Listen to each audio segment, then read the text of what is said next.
अस्सलामुअलैकुम दोस्तों, मेरा नाम है इजहार ख़ान। आप दे रहे हैं यूट्यूब।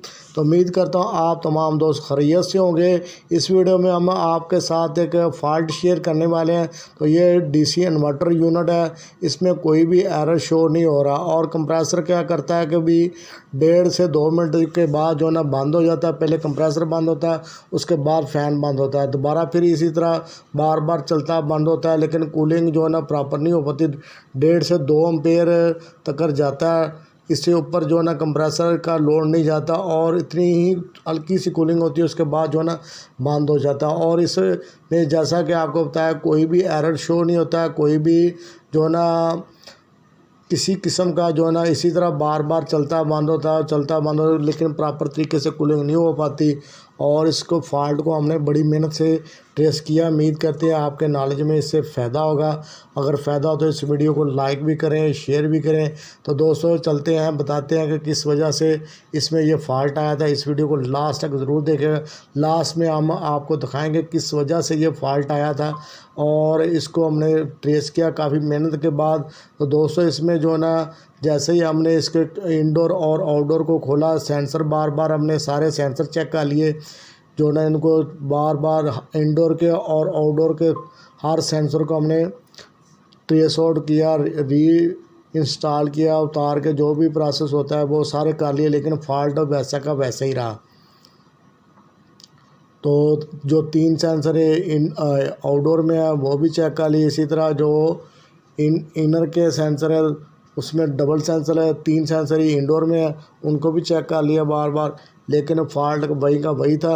जैसे ही हमने इंडोर की जो आउटडोर की किट को उतारा तो इसमें आप ये देख सकते हैं सामने कैपेसिटर जो है ना बहुत ही बुरी हालत थी। और ये देखें दोनों कैपेसिटर जो है ना फूले हुए हैं, एक तो बहुत ज़्यादा हिल रहा है और दूसरा आप देख रहे हैं प्लास्टिक भी काफ़ी ज़्यादा जो है ना मेल्ट हो गया है हीट होने की वजह से जो है ना। तो इसमें देखते हैं ये जो इधर राइट साइड वाला कैपेसिटर काफ़ी ज़्यादा लूजिंग भी दे रहा है, हिल रहा है। तो इस वजह से जैसे ही हमने इसको पलटा के देखा तो कैपेसिटर हमारे सामने आए कि इनकी वजह, इसको हम बाहर निकालेंगे। तो थोड़ा सा आप ब्रेक बिनी से जो अगर मुताला करेंगे, देखेंगे, विज़िट करेंगे तो कोई ना कोई फॉल्ट आपको चीज़ नज़र आ जाएगी। तो इसको आपने सबसे पहले हाथ लगाने से पहले इसको शार्ट कर ले, कैपेसिटर को डिस्चार्ज कर लेना है। और ये वाले जो कैपेसिटर है ये वाला हमारे पास आए हैं, नए नहीं है, लेकिन ये कैपेसिटी आप सबसे पहले तो देख लें कैपेसिटी बिल्कुल मैच कर रही है। ख़ास तौर पे आपने वोल्टेज जो ना सेम लगाने हैं। यूएफ थोड़ा बहुत कम हो तो वो चल जाएंगे, लेकिन जो वोल्टेज है वोल्टेज आपने बिल्कुल सेम रखने हैं। तो इसको दो तीन तरीक़ों से आप डिस्चार्ज कर सकते हैं। बल्ब लगा के भी कर सकते हैं और उसके बाद काबिये के साथ भी डिस्चार्ज कर सकते हैं। तो मैं आपको दोनों तरीके, दूसरा ये जो ना किसी भी जो ना प्लास नोज प्लास के साथ इसको, लेकिन इससे ब्लास्ट काफ़ी ज़्यादा होता है और जगह भी ब्लैक हो जाएगी। सिर्फ आपको दिखाने के लिए कर रहे हैं, कोशिश करें आप दूसरे प्रोसेस ही करें। ये लास्ट में हमने देखा ताकि अगर डिस्चार्ज होना है तो वो हो जाए। आप पैसा आपको दोबारा फिर दिखा रहे हैं, ये जगह देखें कितनी ज़्यादा मेल्ट हुई है। तो दोस्तों ये दोनों कैपेसिटर आप देख सकते हैं, इनकी हालत काफ़ी ज़्यादा ख़राब है। बाज़ टाइम कैपेसिटर इस तरह फूले नहीं होते, लेकिन वोल्टेज प्रॉपर नहीं बना पा रहे होते। तो इसमें तो वाज़ह तौर पे फॉल्ट मोटा सा नज़र आ गया, लेकिन ज़रा जो ना बाज़ का तो नहीं नज़र आता, कंपोनेंट वीक हुए होते हैं। इसको हमने बॉडी में से निकाल लिया। आप थोड़ा सा गौर से देखेंगे ना चीज़ों को तो कोई ना कोई चीज़ आपको इलेक्ट्रॉनिक की चीज़ों में अक्सर कात ऐसा होता है, कोई ना कोई स्पार्क हुआ होता है, कोई ना कोई ब्लास्ट हुआ, जिसकी वजह से आपको फॉल्ट ट्रेस करने में काफ़ी ज़्यादा आसानी हो जाती है। तो इसमें तो बहुत वाज़ह तौर पर नज़र आ रहा था ये कैपेसिटर जो है ना वो काम नहीं कर रहे। तो जैसा कि मैंने आपको बताया, अभी इस वीडियो को लास्ट तक ज़रूर देखेगा। लास्ट में हम आपको दिखाएंगे कि वोल्टेज ये किस वजह से जो ना इसमें फॉल्ट ये पैदा हुआ। तो ये आप रिले देख सकते हैं, ये आउटडोर के फ़ैन की रिले है और ये वाला जैक इसी तरह सेंसरों के, ये हाई साइड वोल्टेज की चीज़ें हैं। इसी तरह वीटीआर वगैरह लगा हुआ और ये बड़ी रिले आप दे रहे हैं। इस तरह की रिले सादा यूनिटों में भी इंडोर में लगी होती थी। और ये वाला हिस्सा जो ना लो वोल्टेज है, इधर सेंसर वगैरह लगे हुए हैं, रिले को वोल्टेज जा रहे हैं जो इन चीज़ों को कंट्रोल करते हैं, रिले को वोल्टेज भेजते हैं। तो हमें इतना ज़्यादा हम कह लेंगे एक्सपर्ट तो नहीं है इलेक्ट्रॉनिक के, लेकिन मोटा मोटा काम तो हम कर सकते हैं, ट्रेस कर सकते हैं।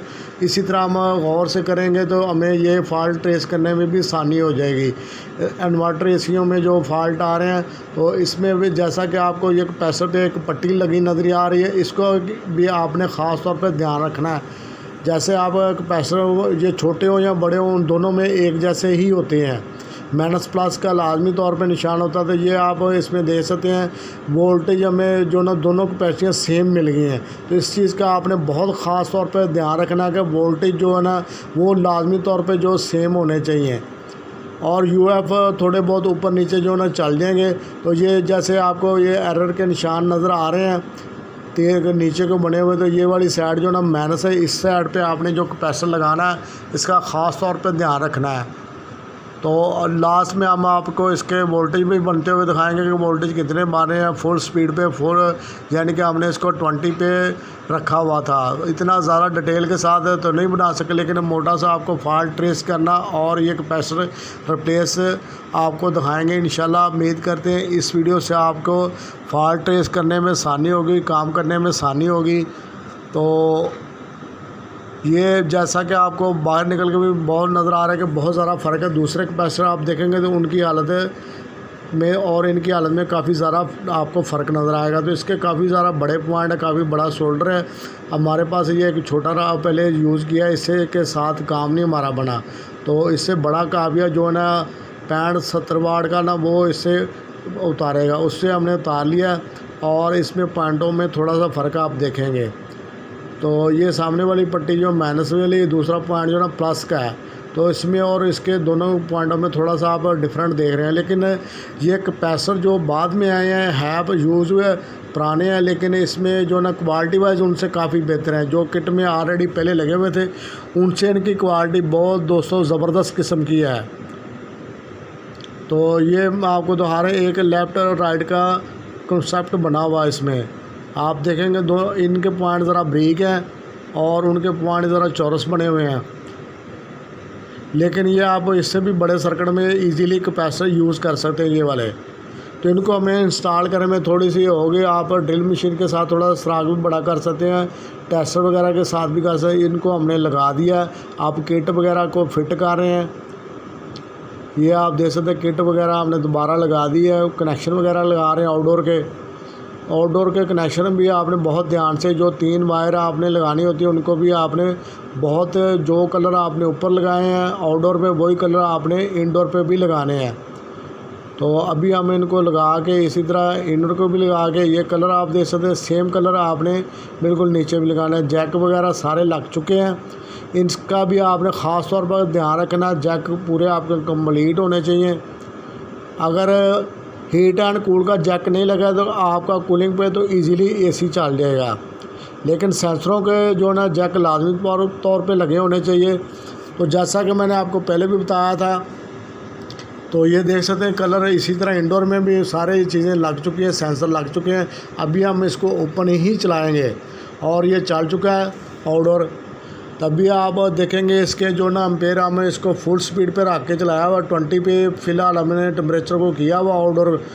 तो देखिए अभी ये फुल लोड पे चल रहा है। जैसा कि मैंने आपको पहले बताया था, पहले ये फुल लोड पे नहीं जाता था, 2.5 पेयर 3 पेयर पे जाने से पहले ये ना बंद हो जाता था कंप्रेसर और उसके साथ ही फ़ैन बंद हो जाए, इसी तरह बार बार करता था और एरर भी कोई शो नहीं होता था, कोई एरर डिस्प्ले पे नहीं आता था और इसी तरह बार बार ट्रिपिंग होती रहती थी।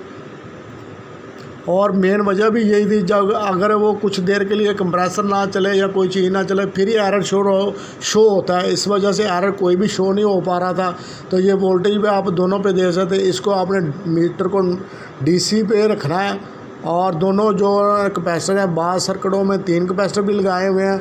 इसमें जो ना ये ओरिएंट का डीसी इन्वर्टर यूनिट है, इसमें 2 कैपेसिटर वाला ये किट लगी हुई है।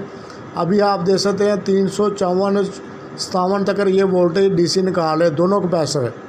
तो जैसा कि मैंने आपको बताया था कि इसका फॉल्ट जो ना लो वोल्टेज होने की वजह से है, लो वोल्टेज इसको मुसलसल मिलते रहे और कैपेसिटर जो ना उन पे लोड मुसलसल रहा, जिसकी वजह से वो कैपेसिटर वीक हो गए हैं। और 3 साल पहले का ये यूनिट है, और इस जगह पे 170-75 तक वोल्टेज आ जाते हैं। अभी अब आपको वोल्टेज भी दिखाएंगे। UVW आपको चेक करा रहे हैं, वो इतना ज़रा इस मीटर पे नहीं वाज़ा हो पा रहा, वो वेरिएशन कर रहा है। और इसमें 200 मुसलसल वोल्टेज लो होने की वजह से ये फॉल्ट जो ना स्टेबल हुआ है। और ये आप देख सकते हैं अब ये 9.5-10 के करीब एम्पेयर ले रहा और बेहतरीन कूलिंग हो रही है। ये रिटर्न आप देख सकते हैं बिल्कुल ठंडी हो चुकी है। तो ये एम्पेयर भी इसका जो एक आधा ज़्यादा है वो लो वोल्टेज होने की वजह से है। अगर 220 होंगे तो ये 8.5-9 एम्पेयर तक चले जाएगा। अभी आपको वोल्टेज भी दिखाते हैं, ये रिटर्न दे सकते हैं। ये वक्त की कमी होने की वजह से हमने गेज को साथ अटैच नहीं किया, क्योंकि गैस की कोई प्रॉब्लम नहीं थी इसमें। तो अभी 10 से 15 मिनट हो गए इसको चलते हुए। तो दोस्तों उम्मीद करते हैं ये वीडियो आपको पसंद आएगी, नॉलेज में इजाफा हुआ। तो इस वीडियो को लाइक भी करें, शेयर भी करें अपने दोस्तों में, व्हाट्सएप ग्रुप में, फेसबुक पे। अल्लाह हाफिज़ दोस्तों, मिलेंगे नेक्स्ट वीडियो में, तब तक के लिए अल्लाह हाफिज़।